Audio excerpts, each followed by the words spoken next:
Ada quote yang sangat terkenal dari Imam Syafi'i. Kalian mesti sudah hafal kecuali yang belum. Ya.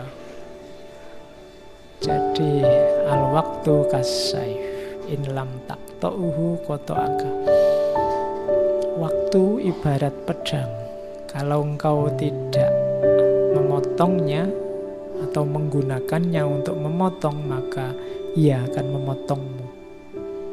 Jadi kayak tadi ya, waktu itu bisa jadi senjatamu untuk bangkit, menaklukkan dunia, atau justru akan menggilasmu. Kayak Kronos tadi, dia bisa melahirkanmu, tapi dia juga bisa menelanmu, memakanmu. Sebenarnya itu masih setengah. Kalimat selanjutnya, wa nafsuka in lam tushilha bil haqqi syaholatka bil batil. Jadi ini kayak isinya. Bagaimana biar kamu tidak terpotong oleh waktu? Perhatikan nafsumu. Nafsumu itu kalau dia tidak sibuk, nafsu artikan saja jiwamu. Kalau dia tidak sibuk dengan kebenaran, maka dia akan menyibukkanmu dengan kebatilan. Itu kalau maknanya digabung, maka apa? Biar waktu tidak memotongmu, biar waktu tidak jadi sumber kecelakaanmu, sibuklah dengan kebenaran. Itu mungkin sindiran kita hari ini ya. Indonesia hari ini sibuknya dengan hoax. Hoax itu kebohongan. Berarti jiwa kita hari ini sibuk dengan kebohongan. Hati-hati, karena kesibukanmu dengan kebohongan bisa membuatmu terpotong oleh waktu. Maksudnya apa? Waktumu terbuang sia-sia, tidak produktif, kita tidak menghasilkan apa-apa selain musuh, gegeran, dan kerusakan. Nah, itu nasihat panjang dari Imam Syafi'i. Cuma ini terkenal karena dikutip oleh Ibnu Qayyim di Al-Jawabul Kafi. Oke, jadi itu nasihatnya Imam Syafi'i. Kalau dalam Islam ngomong tentang waktu itu ada beberapa istilah. Dalam Al-Quran juga ada beberapa istilah. Yang pertama ajal, yang kedua dahar, yang ketiga waqt, yang terakhir asr. Ajal itu batas akhir. Idza jaa ajaluhum la yastakhiruna sa'atan wa la yastaqdimun. Kalau sudah sampai ajalnya, tidak bisa dimajukan atau dimundurkan. Jadi batas akhir. Misalnya kalau di kampus, batas akhir ujian itu berarti ajalnya ujian itu tanggal sekian. Ya memang maksudnya itu. Jadi batas akhir. Umur kita batasnya di mana? Jadi ajal fokusnya pada batas akhir. Banyak ayat yang isinya ajal, maksudnya mengingatkan bahwa segala sesuatu termasuk manusia ada batas akhirnya. Kamu sedang sumpek, ingatlah kesumpekanmu ada ajalnya, ada batas akhirnya. Maka jangan terlalu galau.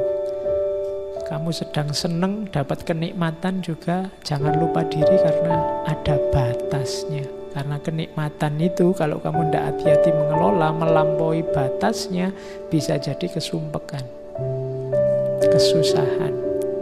Jadi itu pelajaran dari kata-kata ajal.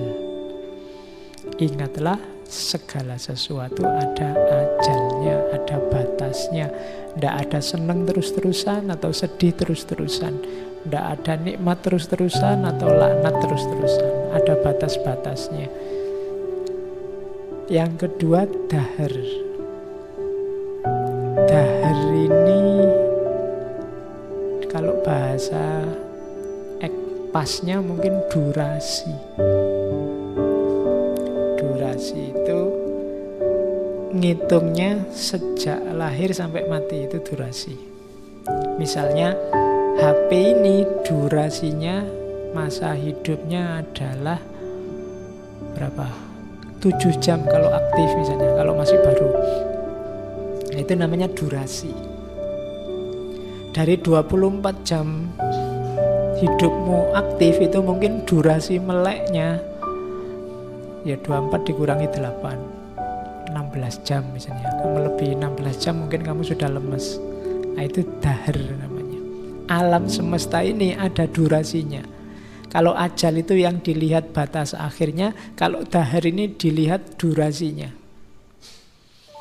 Awal sampai akhirnya. Jadi dahar ini mengingatkan bahwa segala sesuatu itu selalu ada awalnya dan ada akhirnya. Kecuali Allah. Allah itu tidak berawal, tidak berakhir. Tapi semua makhluk ada awalnya, ada akhirnya. Namanya durasi. Kesenanganmu ada awalnya, tapi nanti pasti juga ada akhirnya. Akhir dari sesuatu, awal dari yang lain. Nah, itu pakai istilah dahar. Ada lagi istilah waktu.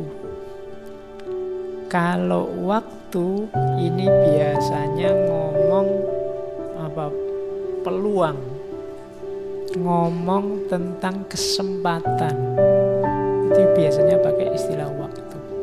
Inna sholata kanat alal mu'minina kitabam mawqut. Jadi sholat itu ada waktunya. Kitabam diwajibkan berwaktu mawqutan. Ada waktu-waktunya, ada kesempatannya. Ada zuhur, asar, maghrib. Ini kan waktu-waktu sholat. Istilahnya waktu. Karena begitu lewat ya kita kehilangan kesempatan. Makanya misalnya subuh itu dari munculnya fajar sampai menjelang munculnya matahari. Nah, itu subuh. Begitu jam 7 kamu sholat subuh, kamu kehilangan waktu. Jadi ada waktunya. Jadi kuliah itu waktunya sampai semester 14. Begitu lewat semester 14 kamu sudah kehilangan waktu. Nah, itu waktu. Yang diwanti-wanti tadi jangan sampai kehilangan waktu. Al-waktu kas-soif. Begitu kamu kehilangan kesempatan, kamu akan habis. Nah, itu waktu. Ada lagi asar. Ya, memaknainya asar. Atau waktu menjelang terbenamnya matahari itu kan asar. Tapi ini ngomong tentang masa. Kalau ngomong asar ini lebih banyak ngomong keharusan mengisi dengan kebaikan. Kenapa? Karena ini sudah detik-detik mau tutup. Itu asar. Asar itu kan ketika siang sudah habis mau ganti malam.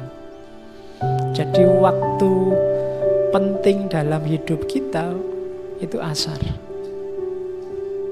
Asar itu sudah mau maghrib. Mau maghrib itu berarti mau malam. Kalau kamu mau melakukan kebaikan, segera lakukan. Karena kalau tidak, sebentar lagi malam. Itu waktu asar. Makanya banyak hadis yang menekankan sholat asar. Termasuk Al-Quran yang ada kata-kata wassolatul wusto, itu banyak yang mengartikan sholat wusto itu sholat asar. Karena ini memang waktu penting, kunci. Kalau mau tobat, segera tobat. Karena begitu lewat, malam sudah. Waktunya tidur. Jadi ini waktu batas itu asar. Makanya Al-Quran mengingatkan wal asri. Demi waktu, demi masa. Ini kan surat favorit. Ya. Karena pendek ya, ini surat-surat idola. Iya, koncone Al-Ikhlas, koncone Al-Kausar itu kan surat idola. Kalau ada yang mau silakan kamu nulis buku surat-surat idola. Ya, ini diidolakan oleh para makmum. Ya, dan imam yang tidak banyak hafal. Itu kan wal asri. Itu pun kadang-kadang kamu yang bulet. Oke. Wal asri innal insana lafi khusrin. Jadi demi waktu asar ini saya bilang. Atau kadang-kadang ya demi masa. Karena memang artinya bisa juga demi masa. Saya dulu punya guru yang di kesempatan apapun dalil yang beliau pakai adalah wal asri. Mbok jangan males. Kan ada ayatnya wal asri. Mbok kalau kerja itu yang benar wal asri. Mbok jangan suka jalan-jalan keluar yang tidak ada gunanya wal asri. Ya, iya. Apa sih enaknya punya pacar kemana-mana jalan berdua? Tidak ada untungnya wal asri. Ya, kamu menasehati apapun bisa pakai dalil wal asri ini. Iya, eman-eman waktumu kan gitu. Mbok ya kamu ndang tobat, bukan ayat tobat yang diajukan tapi wal asri. Kalau kamu tidak segera tobat, waktunya loh wal asri. Jadi ini kan artinya multifungsi kan. Alhamdulillah kamu sekarang punya ayat untuk segala momen. Jadi wal asri innal insana lafi khusrin. Setiap manusia pasti rugi kecuali orang yang punya karakter beriman, beramal soleh, saling menasehati. Isilah waktumu dengan 3 ini, maka kamu tidak akan ditelan oleh waktu. Ingat-ingatlah kamu harus beriman. Beriman itu maksudnya apa? Sadarilah kamu itu terbatas, tidak berdaya, tidak wajib ada, punya banyak kelemahan. Maka kalau kamu tidak beriman, hanya mengandalkan dirimu sendiri, kamu akan rugi. Karena dirimu sangat lemah dan terbatas. Yang kedua, beramallah soleh. Lakukan kebaikan sekecil apapun, sesedikit apapun yang kamu tahu. Kalau tidak, kamu akan rugi. Selanjutnya, saling menasehati tentang kebenaran dengan kesabaran. Kuncinya 3, maka kamu akan jadi orang yang beruntung. Kalau ini ndak, ya kamu akan rugi. Jadi wal asri. Oke, jadi ini dalil untuk sapu jagat opo wae bisa dipakai. Ya kan? Isinya hidup kan 3 itu. Keutamaan puncak, keimanan, amal soleh, muamalah dengan makhluknya isinya 2. Saling menasehati dalam kebenaran dan kesabaran. Sudah, puncaknya cuma itu. Jadi kalian wajib hafal ini. Sewaktu-waktu disuruh sambutan atau khutbah bisa pakai ayat ini. Oke, kuncinya di situ.